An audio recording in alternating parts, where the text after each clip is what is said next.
آپ کو کسی عالم کی بات نہیں سنا رہا، علامہ اقبال کی بات سنا رہا. اور علامہ اقبال وہ جو خود یورپ سے پڑھ کر آئے، جو خود یورپ سے پڑھ کر آئے اور ان کی گندی تعظیم سارے دیکھ کر آئے.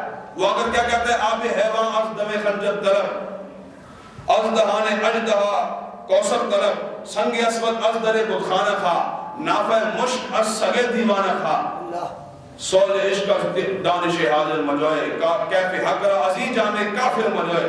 علامہ اقبال فرماتے، توجہ کے ساتھ بات سنیے گا، علامہ اقبال فرماتے ہیں کہ کہیں تو تلاش کرنے نکل جائے گا کہ تجھے ایسا بندہ مل جائے کہ جس کو جناب تلوار لگی ہو، آج کے دور کے رواج سے کسی کو گولی لگی ہو اور وہ بچ گیا ہو، تجھے مل جائے گا. اس طرح کی نہیں ہے، مل جائے گا، کہیں مل جائے گا جناب جس کو جناب اس جگہ پر بھی گولی لگی جہاں جناب بچنا ناممکن ہے، پھر بھی بچ جائے گا.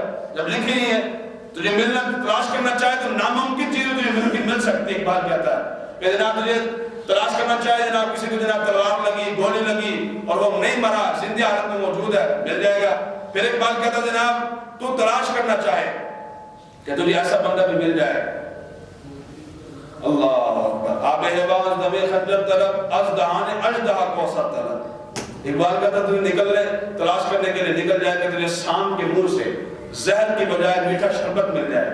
اقبال کہتا ہے یہ بھی ممکن ہے، یہ بھی ممکن ہے کہ ہو سکتا کوئی سانپ ایسا بھی ہو جس کے جناب منہ میں زہر نہ ہو اور میٹھا شربت موجود ہے. پھر اقبال کہتا ہے جناب سنگ اسود از در بتخانہ خا. اقبال کہتا ہے یہ بھی ممکن ہے جناب بتخانہ اور وہاں تجھے قیمتی پتھر مل جائے، یہ بھی ممکن ہے.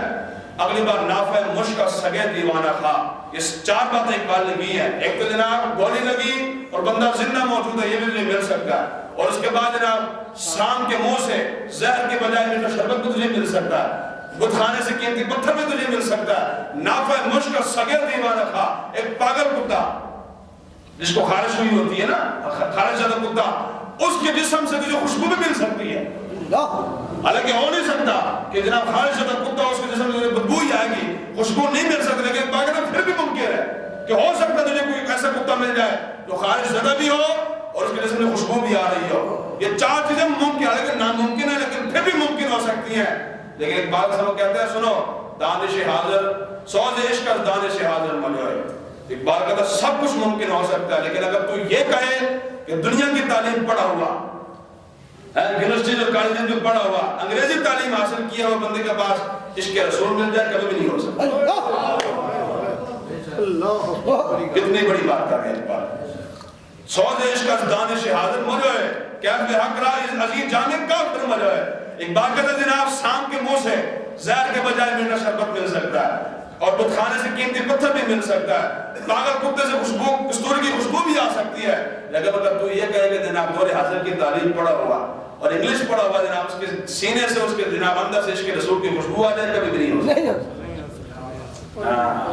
بات سمجھا؟ یہ وہ بات کر رہا ہے جو خود یورپ سے پڑھ کر آیا ہوا ہے، خود یورپ سے پڑھ کر آ کر کتنے بڑی اس نے بات کی. بس نے کہا جناب اگر چاہتے ہو کہ عشق رسول کی خوشبو آئے اور جناب اندر سینہ بھی اور اپنا دل بھی آپ کا بیدار ہو، تو آؤ حضور کے دین کی طرف. بے شک قرآن پڑھو اور حضور کا فرمان پڑھو، جناب اندر کا سینہ خود بخود روشن ہوگا.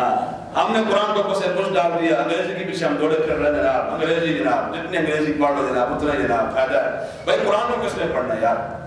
آج سویڈن کے اندر جناب گستاخی ہوئی، گزشتہ سال ناروے کے اندر گستاخی ہوئی، اس سے گزشتہ سالوں میں جناب امریکہ کے اندر جناب انہوں نے قرآن کو اٹھایا اور نسخے اکٹھے کر کے جناب بڑی بڑی گاڑیوں کے ٹائروں کے نیچے رکھا اور ٹائر کو قرآن کے پرچے اڑا کے رکھ دیا.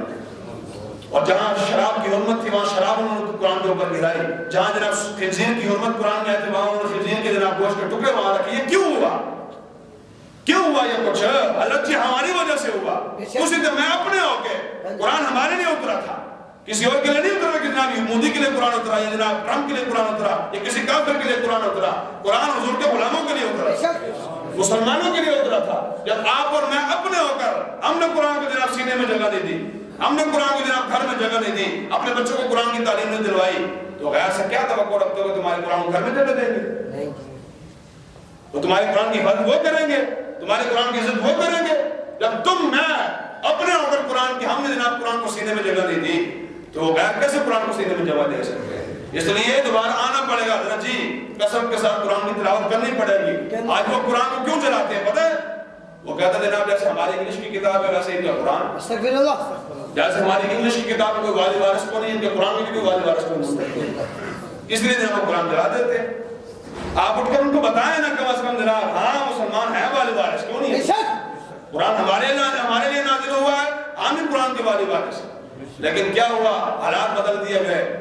میرے والد صاحب اکثر فرماتے ہیں کہ جناب پہلے لوگ شوق کے ساتھ اپنے آپ کو مولوی کہلاتے تھے اور لوگ علماء کو مولوی کہہ کر بلاتے تھے، اور ان ظالموں نے، ان کتوں نے جناب اس مولوی کے نام کو اتنا بدنام کر دیا کہ آج طنز کسی کو کرنا تو کہتا وہ مولوی جا رہا ہے۔ اس طرح کے نہیں ہے، اس میں نام بدنام کیا گیا، ورنہ حفاظ اور قراء اور علماء ان کی شان تو جناب سبحان اللہ۔ میرا آقا صلی اللہ علیہ وسلم نے فرمایا خیرکم من تعلم القرآن، فرمایا تم میں سے بہترین شخص ہوا ہے۔ ایک اور ہے جنہیں یورپ کہیں کہ بہترین شخص ہے، ایک وہ جس کو ٹرمپ کہیں کہ یہ بہترین شخص ہے، ایک وہ جس کو مودی کہیں کہ یہ بہترین شخص ہے، ایک وہ جس کو رسول اللہ فرمایا سبحان اللہ۔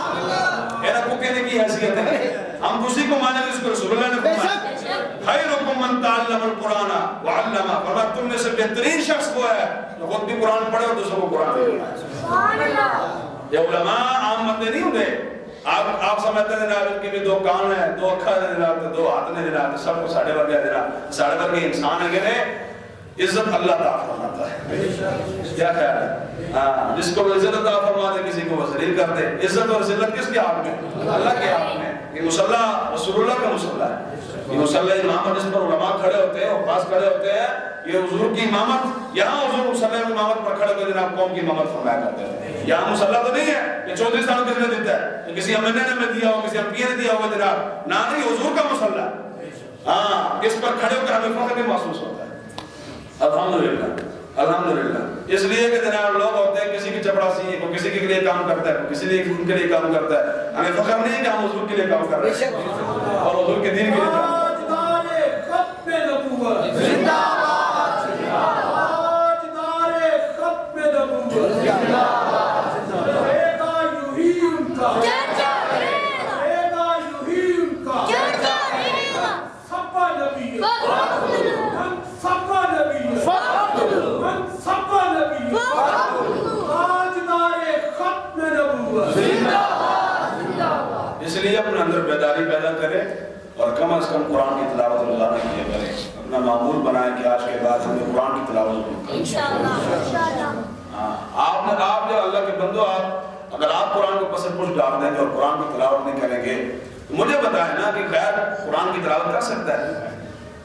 وہ جو اللہ کے بھی دشمن ہیں، اللہ کے حبیب کے بھی دشمن ہیں، قرآن کے بھی دشمن ہیں، دین کے بھی دشمن ہیں، اسلام کے بھی دشمن ہیں، اتنے بڑے دشمن ہو کر وہ ہمارے قرآن کو سینے کے ساتھ لگائیں گے؟ نہیں، کبھی بھی نہیں لگا سکتے۔ قرآن کو آپ نے سینے کے ساتھ لگانا ہے، قرآن کو آپ نے ہی چومنا ہے، قرآن کو آپ نے ہاتھ اٹھا کر قرآن کو پڑھنا ہے۔